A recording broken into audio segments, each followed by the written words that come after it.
নমস্কার বন্ধুরা, আমি শিবানী। আশা করবো আপনারা সবাই ভালো আছেন এবং সুস্থ আছেন।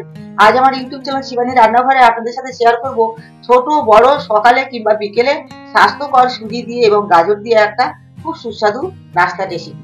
এখানে আমি গ্যাসে কড়াই বসিয়ে দিয়েছি, কড়াইটা আগে থেকে বসিয়ে দিয়েছি, গরম হয়ে গেছে।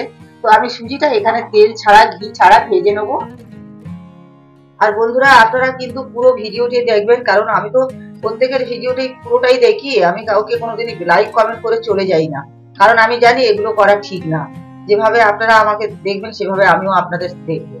আর নতুন বন্ধুদেরকে বলি, আপনারা যে আসেন এসে বলেন দিদি আমি সাবস্ক্রাইব করে দিলাম, বন্ধু হলাম, এমনি করে কথা বলেন, তারপরে আমি হয়তো আপনাদেরকে সাবস্ক্রাইব করে দিলাম, আপনারা কি করলেন ফটাস করে নিজের সাবস্ক্রাইবটা কেটে আবার চলে গেলেন।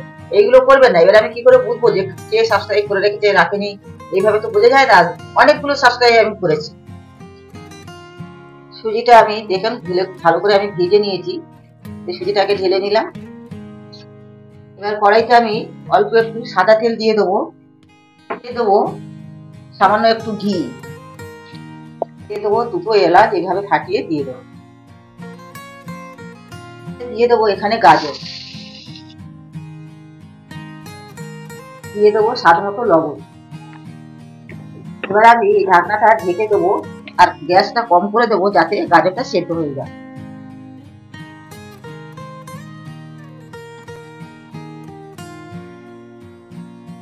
গাজরটা আমি ঢেকে দিয়েছিলাম, ঢেকে দেওয়ার কারণে গাজরটা আমার সেদ্ধ হয়ে গেছে। তো এবার আমি এর মধ্যে দিয়ে দেবো সুজি যে ভেজে রেখেছিলাম, সেই ভেজে রাখা সুজিটা দিয়ে দেবো। সুজির ওপরে গাজরটা দিয়ে একটু নেড়ে চেড়ে নেবো। এবার আমি এর উপরে দিয়ে দেবো চিনি। মিষ্টিটা যেমন আপনারা খাবেন তেমন ভাবেই দেবেন। এবার আমি দিয়ে দেবো জল।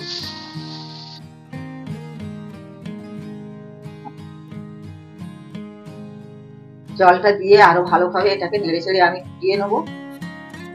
আচ্ছা বন্ধুদেরকে এখানে একটা কথা বলে দিই, এই যে আমি সুজি আর গাজরের যে আমি টিফিনটা বানিয়েছি এর মধ্যে কিন্তু কোনো রকম কোনো মশলা দিইনি, কারণ এটা আমি একটু মিষ্টি মতনই হবে, ছোট বড় সবাই খাওয়ার জন্য।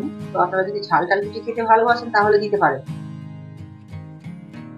সুজি গাজরের টিফিনটা কমপ্লিট হয়ে গেছে, এবার আমি নামিয়ে নেবো। এটা এরপরে আরো ঝুরঝুরে হয়ে যাবে, ঠান্ডা হয়ে যাবে। বন্ধুরা, ভিডিওটি কেমন হলো আপনারা অবশ্যই কমেন্ট করে জানাবেন।